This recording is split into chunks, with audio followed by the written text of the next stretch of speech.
Bonjour nos Congolais.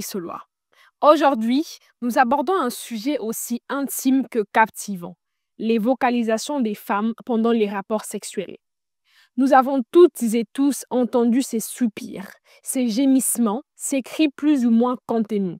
Mais nous sommes-nous déjà posé la question, que veulent-ils vraiment dire? Est-ce l'expression pure du plaisir ou parfois une manière de nourrir l'ego de l'autre, de répondre à une attente implicite ou encore de jouer un rôle bien ancré dans l'imaginaire collectif?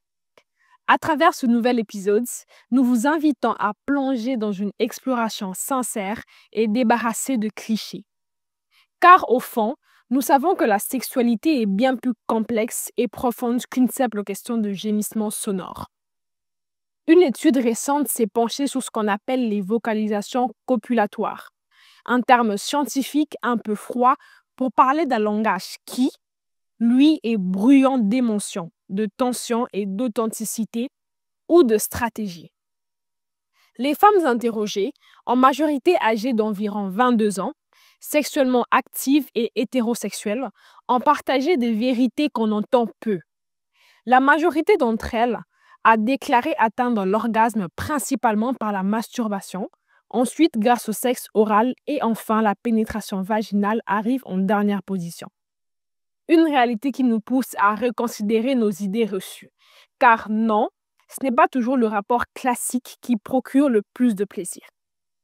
Mais il y a plus surprenant encore. Les chercheurs ont noté que les vocalisations apparaissent le plus souvent pendant ou juste avant l'orgasme du partenaire masculin, et non pendant celui de la femme elle-même. Cela suggère une dimension sociale, émotionnelle, presque théâtrale parfois, des sons émis pendant les rapports. Une forme de communication codée, pour encourager, pour rassurer ou tout simplement pour répondre à ce que nous pensons que l'autre attend. Alors, demandons-nous, dans quelle mesure exprimons-nous notre propre plaisir et dans quelle mesure jouons-nous un rôle?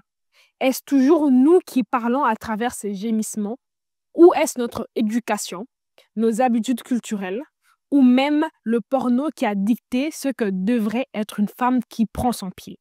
Et surtout, savons-nous faire la différence entre plaisir sincère et performance attendue? Certaines femmes, au moment de l'orgasme, deviennent soudain silencieuses. Leur corps, pourtant en ébullition, entre dans un état quasi méditatif, profond, presque sacré. Ce n'est pas un manque d'extase. Au contraire, c'est une extase vécue de l'intérieur, dans une bulle de sensations que les mots ou les sons ne sauraient traduire. Alors oui, crier, gémir, soupirer peut être une belle manière de partager l'intensité d'un moment, mais seulement si cela vient de nous et non d'une pression extérieure. Et puisque nous parlons d'intimité, parlons aussi de ce que cherchent vraiment les hommes dans une relation profonde. Nous vivons dans un monde où la sexualité est omniprésente. Et pourtant, ce n'est pas ce qui retient un homme dans une union durable. Ce que recherchent les hommes prêts à s'engager, ce sont souvent des choses bien plus simples et fondamentales. Le respect, la stabilité, la loyauté. Et cette paix intérieure qu'apporte une femme douce, humble, présente. Parce que soyons honnêtes, le sexe, beaucoup de femmes peuvent en offrir.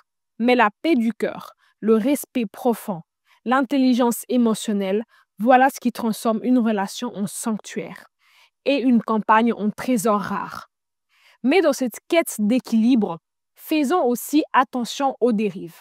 Certaines femmes, dans leur volonté d'indépendance, rejettent toute idée d'écoute ou de compromis, confondant soumission et respect mutuel. Mais être libre, ce n'est pas refuser d'aimer, ni rejeter l'échange. C'est construire un espace où chacun se sent respecté, valorisé et entendu. Un espace où l'on peut être soi-même tout en aimant pleinement l'autre. Alors oui, vocaliser, c'est beau. Mais vivre sincèrement son plaisir, l'assumer, le comprendre et le partager, c'est encore plus fort. Et c'est ça, le message que nous souhaitons partager aujourd'hui. Nous tendons vers la fin de cet épisode. Et si nous devions garder une chose, c'est celle-ci. Le plaisir ne devrait jamais être une performance. Il devrait être un langage libre, honnête, partagé, un chemin vers soi-même et vers l'autre. Merci de nous avoir écoutés, nos Congo Lissolois. À très vite pour un nouveau Lissolo. All the African News Show. Stay tuned for Black history, society, and culture. Want to be entertained with more Black trivia and much more facts? Well, this is a place to go. Hey, did you know the first computer was made by a Black person? No, I didn't know. Where'd you find out?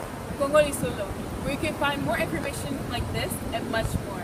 Make sure to check out the Your Space section, where you can put your own publications, events, ads, and even your thoughts. Want more information? Go to www.congolisolo.net. Congo Lissolo forever!